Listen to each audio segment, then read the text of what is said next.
500 करोड़ से भी ज्यादा के बजट पर बनी मूवी आदि पुरुष इंडिया की one of the most expensive movie बन चुकी है। और रामायण की एपिक स्टोरी पर अगर एक मूवी बनानी है तो इस मूवी को तो ग्रैंड बनाना ही पड़ेगा। कैसे हो दोस्तों, वेलकम टू एक्सप्लेनेशन। इस वीडियो में हम बात करेंगे आदि पुरुष की स्टोरी के बारे में और साथ में कुछ और भी अमेजिंग डिटेल्स के बारे में भी आपको बताऊंगा। रामायण पर बन रही मूवी का ऑफिशियल टीजर आपने कुछ ही देर पहले देख लिया होगा। इस मूवी की स्टोरी तो रामायण की ही स्टोरी है, लेकिन उसे अब एक अलग तरीके से दिखाया जाएगा। आदि पुरुष की ये कहानी है 7000 साल पहले की, जहाँ पर राघव लंकेश को हराकर जानकी को वापस ले आते हैं। इस मूवी में श्री राम के कैरेक्टर का नाम चेंज करके राघव रखा गया है और सीता के कैरेक्टर का नाम चेंज करके जानकी रखा गया है। हालांकि राघव और जानकी के नाम से भी सीता राम को बुलाया जाता है, लेकिन डायरेक्टर ओम राउत ने ये नाम चेंज क्यों किए, इसका आंसर उन्होंने एक इंटरव्यू में दिया था, जहां पर उन्होंने ये बताया था कि राम का नाम सुनकर ही हम इस नाम को डिवाइन और भगवान के नाम से कनेक्ट करते हैं। लेकिन आदि पुरुष की स्टोरी में ओम राउत पहले श्री राम को एक ह्यूमन या इंसान की तरह दिखाना चाहते हैं और इसीलिए इस मूवी में उन्होंने राम के कैरेक्टर की जगह राघव का नाम चूज किया, ताकि हम सभी श्री राम की ह्यूमन साइड को भी देख पाएं। और रामायण की स्टोरी को इस तरह से दिखाने का तरीका एक बहुत ही इंटरेस्टिंग तरीका है।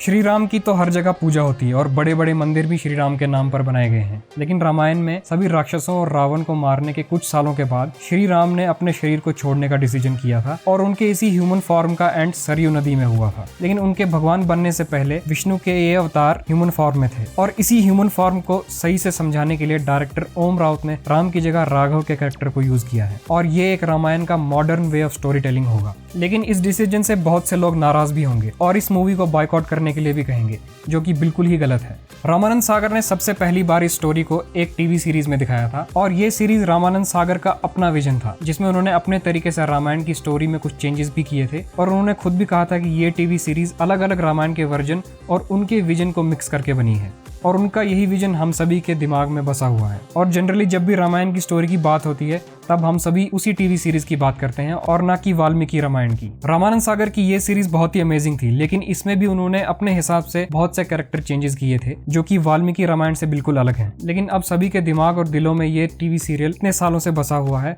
तो सभी लोग रामानंद सागर के इस रामायण वर्जन को ही असली वर्जन मानते हैं। लेकिन मिस्टेक्स और कैरेक्टर के साथ चेंजेस इस सीरियल में बहुत ज्यादा किए गए थे और अगर उन सभी कैरेक्टर चेंजेस के बारे में आप एक वीडियो देखना चाहते हो तो मुझे कमेंट्स में बताना। अब चलते हैं फिर से आदि पुरुष की तरफ। राघव के कैरेक्टर के बाद इस मूवी की अगली कैरेक्टर है जानकी और ये जानकी सीता माता के ही कैरेक्टर पर बेस्ड है और इस नाम को चेंज करने का रीजन भी वही सेम था, जैसा कि मैंने आपको राघव के कैरेक्टर के बारे में बताया। सीता माता बनने से पहले सीता एक ह्यूमन फॉर्म में ही थी और इतना ही नहीं, कई स्टोरीज में यह भी बताया जाता है कि सीता मिथिला की एक वॉरियर भी थी और इसी चीज को अमीश त्रिपाठी ने अपनी book Sita the warrior of Mithila में भी कहा है। और इसमें अमीश त्रिपाठी ने हमें सीता के इस वर्जन के बारे में बताया जिसके बारे में मैक्सिमम लोगों को नहीं पता था। और इसी तरह इस मूवी में रावण के कैरेक्टर का नाम भी चेंज किया गया है और उसे इस मूवी में लंकेश कहा गया है। रावण नाम सुनकर ही सभी उसे एक राक्षस और विलन की तरह देखते हैं, लेकिन लंकेश रावण बनने से पहले एक बहुत ही इंटेलिजेंट आदमी भी था और साथ में एक ग्रेट वॉरियर भी था। तो ये सभी स्टोरीज जो हमें बाकी टीवी सीरियल्स और सीरीज में देखने को नहीं मिली है,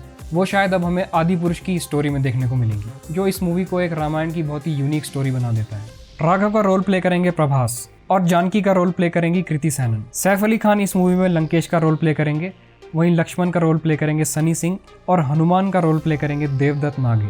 कुछ ही दिनों पहले ये भी पता चल गया है कि वत्सल सेठ इंद्रजीत या मेघनाथ का रोल प्ले करेंगे। इस मूवी की कास्ट बहुत ही अच्छी है। प्रभास राघव के कैरेक्टर के लिए परफेक्ट चॉइस है और सैफ अली खान लंकेश के रोल को कैसा प्ले करेंगे ये देखना काफी इंटरेस्टिंग होगा।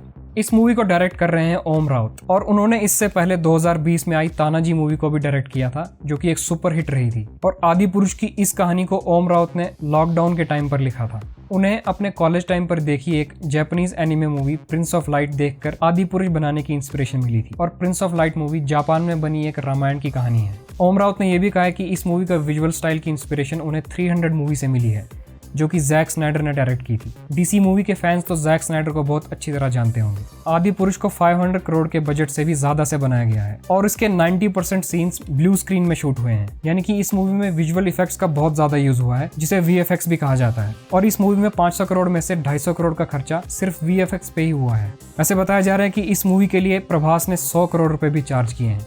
आदि पुरुष वाल्मीकि रामायण की एक मॉडर्न स्टोरी टेलिंग होगी, जो कि इसे बहुत ही यूनिक बनाता है। वैसे तो आदि पुरुष का मतलब होता है फर्स्ट मैन, लेकिन इस मूवी में आदि पुरुष का मतलब है बेस्ट मैन, और ये बेस्ट मैन राघव ही होगा। बाकी टीवी सीरियल्स और सीरीज में श्री राम को मर्यादा पुरुषोत्तम कहा गया है, जिसका मतलब मॉरली सुप्रीम होता है, और आदि पुरुष में राघव को सिर्फ मॉरली सुप्रीम नहीं बल्कि उनकी बाकी साइड्स भी दिखाई जाएंगी, जैसे कि उनकी ग्रेट वॉरियर साइड या परमवीर साइड, युद्ध कला या वॉरफेयर के मास्टर की तरह भी राघव को दिखाया जाएगा। और साथ में ये भी दिखाया जाएगा कि राघव के मॉरली परफेक्ट होने की वजह से उनकी अपनी फैमिली में क्या क्या प्रॉब्लम्स हुई थी, और ये सभी डिटेल्स रामानंद सागर के टीवी सीरीज में बिल्कुल भी देखने को नहीं मिली थी। लक्ष्मण रेखा का नाम सुनते ही हमें रामायण टीवी सीरीज का ये सीन याद आ जाता है, लेकिन क्या आपको पता है कि लक्ष्मण रेखा जैसी चीज वाल्मीकि रामायण में कहीं भी नहीं थी।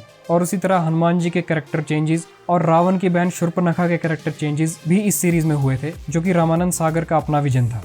अब ये सब कुछ बताने का मेरा मतलब ये बिल्कुल भी नहीं है कि रामानंद सागर की रामायण गलत थी या अच्छी नहीं थी। रामायण टीवी सीरियल को तो मैंने अपने बचपन में देखा था, और तब से ही मैं इस सीरीज की बहुत रिस्पेक्ट करता हूँ। और अब कई लोग आदि पुरुष को सिर्फ इसीलिए क्रिटिसाइज करेंगे क्योंकि वो रामानंद सागर की रामायण जैसी नहीं है, और ये बिल्कुल गलत है। आदि पुरुष मूवी के लिए हम सभी को बहुत ही एक्साइटेड होना चाहिए, क्योंकि ये मूवी सिर्फ इंडिया में नहीं बल्कि पूरी दुनिया में देखी जाएगी। और ये मूवी एक साथ 2 लैंग्वेजेस में शूट हुई है, यानी कि इस मूवी के सभी सीन्स को पहले हिंदी में शूट किया गया है और फिर तेलुगु में फिर से शूट किया गया है। और ये चीज़ इस मूवी को बहुत ही ज़्यादा इंटरेस्टिंग बना देती है। और साथ में इसे बाकी इंडियन लैंग्वेजेस और इंग्लिश लैंग्वेज में भी डब किया जाएगा। ये मूवी रिलीज होगी अगले साल 12 जनवरी को। वैसे रामायण की इतनी बड़ी स्टोरी को एक मूवी में दिखाना बहुत ही मुश्किल होगा। मुझे तो लगता है कि इस मूवी के 2 पार्ट्स आएंगे, बिल्कुल वैसे ही जैसे बाहुबली मूवी आई थी। रामायण की स्टोरी पर बन रही आदि पुरुष के साथ महाभारत पर भी बहुत बड़े लेवल पर सीरीज बन रही है, जो कि डिज्नी के अंडर बनेगी। और उस वीडियो को देखने के लिए यहाँ पर क्लिक करो। तो आज की वीडियो में इतना ही दोस्तों। अगर आपको ये वीडियो अच्छी लगी तो लाइक जरूर करना, और ऐसी ही और भी इंटरेस्टिंग वीडियोस के लिए चैनल को सब्सक्राइब करना मत भूलना। तो मिलते हैं अगली ऐसी ही इंटरेस्टिंग वीडियो में, तब तक के लिए take care and keep enjoy.